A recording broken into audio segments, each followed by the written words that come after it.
அண்ணாந்து பார்க்காமல் விண்மீனை வீழ்த்திவிடும் துணையாரும் இல்லாமல் ஜெயித்திடுமே. இது நெருப்பில் செய்த இரும்பு வளையமே, இருமனம் விரும்பி துணிந்து நுழையுமே, பயங்களும் தயக்கமும் விடுமுறை எடுத்திடுமே.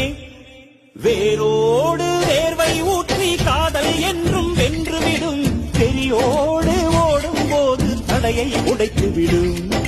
கடல் நீரை தேக்கும் போது உப்பாய் தானே மாறிவிடும், கண்ணீரை தேக்கும் காதல் முத்தாய் மாற்றிவிடும்.